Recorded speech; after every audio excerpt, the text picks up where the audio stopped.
এখানে কে কে সফল হতে চান? একজন তো ভাই হাত না তুলতা, সবাই হাত তুলছে সফল হইতে চায়। এই যে সাফল্য নামক জিনিসটা, এটা হচ্ছে লাগাতার একটা ফর্মুলায় কাজ করে যাও। আর এই চলার পথে আপনাকে উষ্টা খেতে হবে, পড়ে যেতে হবে, কঠিন। সাকসেস ইজ অল অ্যাবাউট আপনার এক্সট্রিম লেভেলের ডিটারমিনেশন লাগবে, এক্সট্রিম লেভেলের ওয়ার্ক লাগবে, এক্সট্রিম লেভেলের ইফোর্ট লাগবে, এক্সট্রিম লেভেলের ডেডিকেশন লাগবে, এক্সট্রিম লেভেলের মনোযোগ লাগবে, এক্সট্রিম লেভেলের রেসপন্সিবিলিটি লাগবে। এরপরে আপনি সাফল্যটা টাচ করতে পারবেন।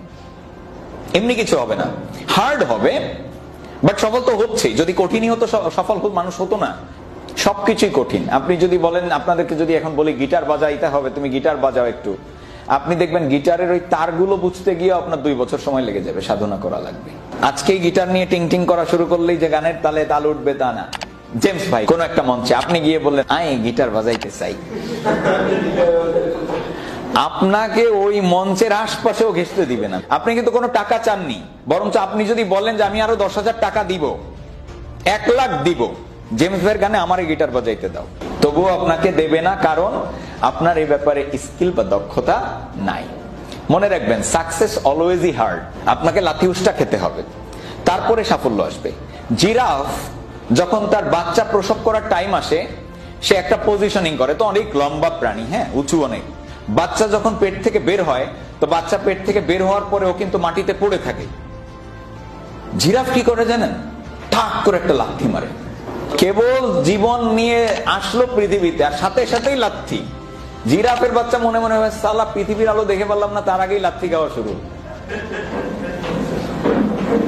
যখন জিরাফের বাচ্চা লাথি খায়, কিছু দূর ছিটকে গিয়ে পড়ে, ও উঠে দাঁড়ানোর চেষ্টা করে। জিরাফের বাচ্চা মনে মনে ভাবে যদি উঠে না দাঁড়ায় লাথি আবার খাওয়া লাগবে। ও চেষ্টা করে হাইয়েস্ট চেষ্টা করে, যখন উঠে দাঁড়ায় তখন জিরাফ গিয়ে দেয় আর এক লাথি। এবার যখন জিরাফের বাচ্চা দূরে গিয়ে ছিটকে গিয়ে পড়ে, ও আবার উঠে দাঁড়ায়। উঠে দাঁড়িয়ে যখন মায়ের কাছে আসতে থাকে, মাও এগিয়ে যায়, কিস করে মা, বাচ্চাকে যত্ন নেয়, বাচ্চাকে একদম আলিঙ্গন করার মতো তার কোলের কাছে টেনে নেয়। আসলে জিরাফ তার বাচ্চাকে কেন লাথি মারে জানেন? এই ছোট জিরাফের বাচ্চার মাংস অনেক নরম থাকে, তো এই নরম মাংস আবার পছন্দ সিংহের, বাঘের। যদি ওই জিরাফকে লাথি না মারে, ও কিন্তু এই অ্যাডভার্স সিচুয়েশন, বৈরী আবহাওয়ায় এই সিংহ এবং বাঘ থেকে নিজেকে বাঁচিয়ে রাখতে পারবে না। সেই জন্য মা আগে লাথি মারে, লাথি মেরে তাকে শক্ত বানায়, শক্ত বানানোর পরে এরপরে ছেড়ে দেয়। জীবনও ঠিক এরকম, জীবন আপনাকে এরকম লাথি মারবে, উষ্টা মারবে। আপনার সাকসেস যদি আপনি পেতে চান, আপনার এই লাথি উষ্টা খেয়ে উঠে দাঁড়াতে হবে, আবার লাথি মারবে, পড়ে গিয়ে আবার উঠে দাঁড়াতে হবে, আপনি ঠিক বিজয় লাভ করবেন। তো brother, always remember this things.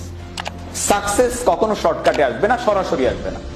এক লোক যাচ্ছিল রাস্তা দিয়ে, দেখে এক বাগান, তো বাগানের গাছে ফল ধরেছে, চোখ দিয়ে ফল দেখছে, দেখার সাথে সাথে মনে চাইছে খেতে, মনে লোভ লাগছে, হ্যাঁ কত সুন্দর ফল, টসটসে, খাই। তো মন তো আর গাছে গিয়ে ফল ছিঁড়তে পারবে না, তো সে গেল তার পা দিয়ে গাছের কাছে। পা দিয়ে তো আর ফল ছেড়া যায় না, ছিঁড়লো হাত, হাত তো আর ফল খাইতে পারবে না, খেতে পারবে তার মুখ, তো দিল সে মুখে, মুখ তো আর ফল রাখতে পারবে না, রাখলো তার পেট।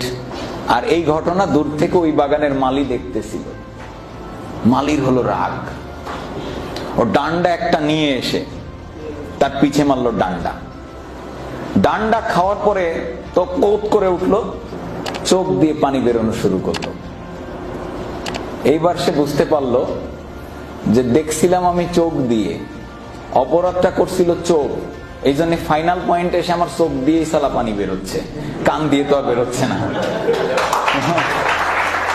দ্য ফ্যাক্ট ইজ, আপনি যখন সাকসেস চাবেন, এটা সরাসরি এমনি চলে আসবে না, এটা এরকম একটা প্রসেসের মধ্য দিয়ে তারপরে আপনার কাছে পৌঁছাবে। তাই সাকসেসকে কখনো শর্টকাট রাস্তায় খোঁজার চেষ্টা করা যাবে না। আপনাকে স্ট্রাগল করতে হবে, আপনাকে সবকিছু ফেস করতে হবে। সাকসেস তো জব্বর আসবেই, অবশ্যই আপনি সাকসেস পাবেন, এর মধ্যে কোনো সন্দেহের অবকাশ নেই। এখন কি করতে হবে? নিজের ভুল খুঁজে বের করতে হবে।